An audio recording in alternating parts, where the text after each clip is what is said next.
Essa é a segunda e última parte da série Mulheres e suas reproduções sociais em tempos de pandemia.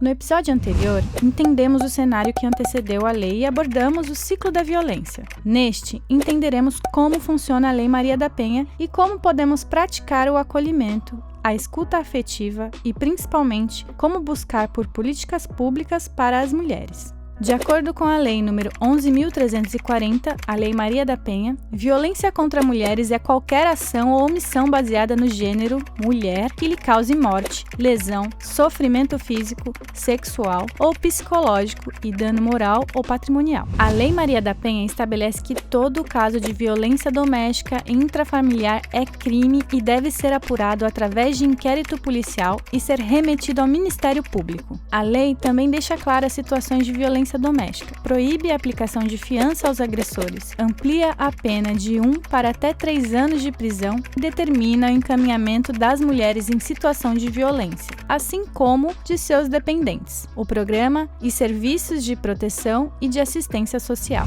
Em vigor desde o dia 22 de setembro de 2006, a Lei Maria da Penha dá cumprimentos a tratados internacionais, do qual o Brasil é signatário, tais como Convenções para a Eliminação de Todas as Formas de Discriminação contra a Mulher, CEDAW, Convenção de Belém do Pará para prevenir, punir e erradicar a violência contra a mulher. Para garantir a efetividade da Lei Maria da Penha, a denúncia é fundamental. Portanto, entender as condições que a lei se aplica também são de extrema importância para que não só as mulheres, como a sociedade possa denunciar. A Lei Maria da Penha trouxe avanços significativos para as mulheres.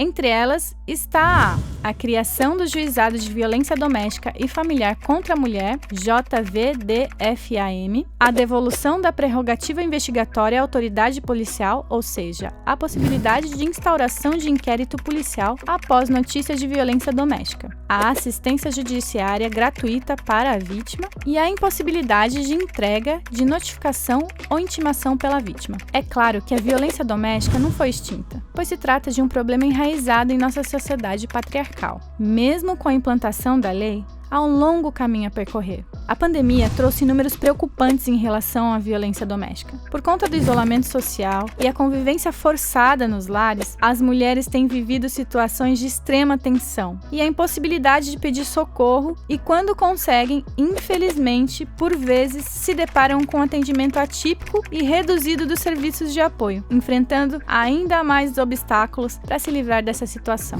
Sem falar que os impactos econômicos podem significar mais dificuldades na hora de abandonar o seu agressor. Ainda assim, um levantamento feito na cidade de São Paulo pelo Ministério Público Estadual mostrou que os pedidos de medida protetivas de urgência feitos por mulheres cresceram 29% em março em comparação com fevereiro. O número saltou de 1.934 para 2.500 de um mês para o outro. Esse impacto está sendo enfrentado em vários países que determinaram isolamento social contra a pandemia. A própria Organização das Nações Unidas chamou a atenção para o cuidado específico às mulheres e crianças, recomendando às nações que aloquem recursos suficientes para a dimensão de respostas de gênero e que se envolva as mulheres em todas as fases de respostas e nas tomadas de decisões nacionais e locais, especialmente grupos de mulheres que estão recebendo o maior impacto das crises, como as trabalhadoras do setor de saúde, domésticas e trabalhadoras do setor informal, assim como as migrantes e refugiadas. A população preta e pobre e com baixa escolaridade é o grupo de brasileiros mais afetados pelo Covid-19. Segundo pesquisa do PNAD Covid-19, edição extraordinária da pesquisa do IBGE, criada para medir os efeitos do novo coronavírus à população na saúde e no mercado de trabalho, a pesquisa reafirma a desigualdade racial e socioeconômica bem conhecida entre pretos e pardos. Segundo o IBGE, os pretos e pardos somam 20% dos 19 milhões de brasileiros que foram afastados do trabalho em maio,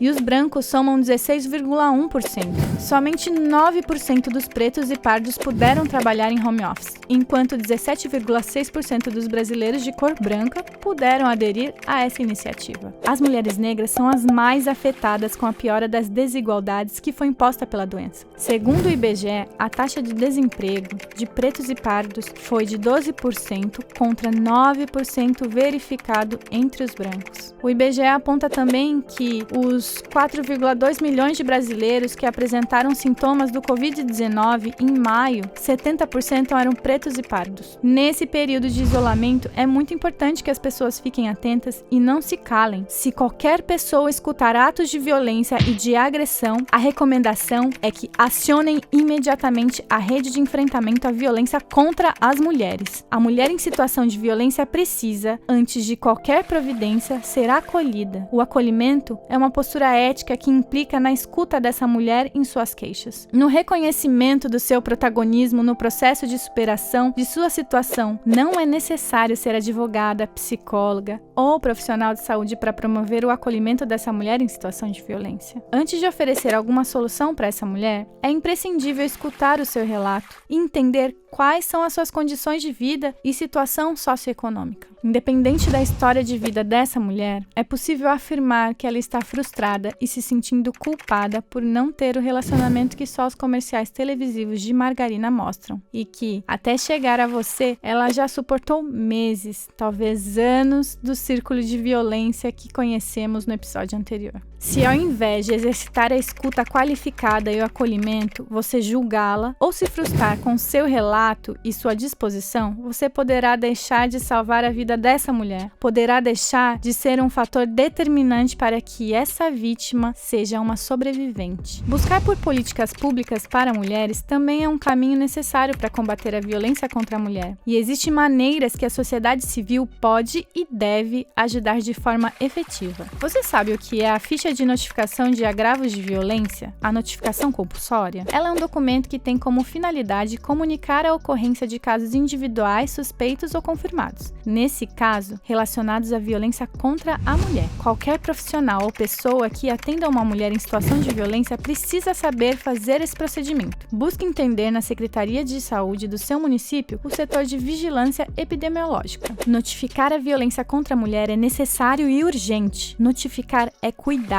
Para combater a violência contra a mulher, é necessário ter o olhar de dona para a criação de políticas específicas para as mulheres. Participe das reuniões dos conselhos municipais em sua cidade, em especial as do Conselho de Saúde, que são públicas e obrigatórias que seu município tenha. Está na Lei nº 8.080, de 19 de setembro de 1990.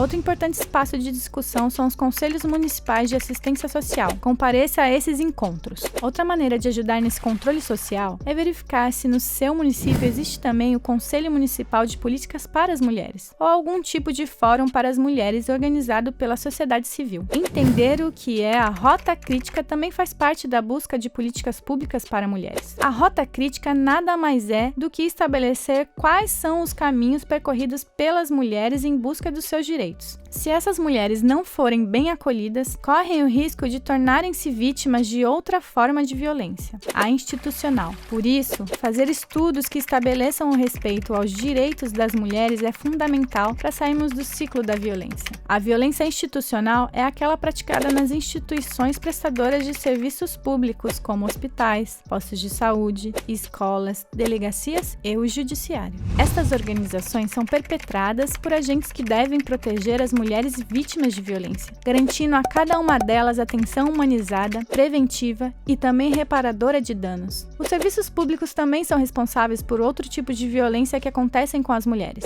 a violência obstétrica, que se faz presente desde o momento da gestação, passando pelo trabalho de parto, o nascimento e até mesmo pós-parto, inclusive no atendimento ao abortamento. Frases como: não grita! Foi gostoso na hora de fazer e agora você tá fazendo escândalo? Ano que vem você está aqui de volta. É só um cortezinho. Depois a gente faz o ponto de marido para ficar bem apertadinha. São comuns nesse momento. Para que mulheres se previnam deste tipo de violência, é necessário que a gestante tenha em mãos o seu plano de parto e exija que ele seja realizado. A Lei Federal nº 11.108, em 7 de abril de 2005, mais conhecida como a Lei do Acompanhante, determina que os serviços de saúde do SUS, da rede própria ou conveniada, são obrigados a permitir à gestante o direito a acompanhante durante todo o período de trabalho de parto, nascimento e pós-parto. A lei determina que esse acompanhante seja indicado pela gestante, podendo ser o pai do bebê, o parceiro atual, a mãe, uma amiga, um amigo ou outra pessoa da escolha da mulher. Mesmo na pandemia Covid-19, você tem direito ao acompanhante. É dever do governo federal, estadual e municipal criar mecanismos pelo fim da violência contra a mulher. Está na Lei Maria da Penha. Exija seus direitos.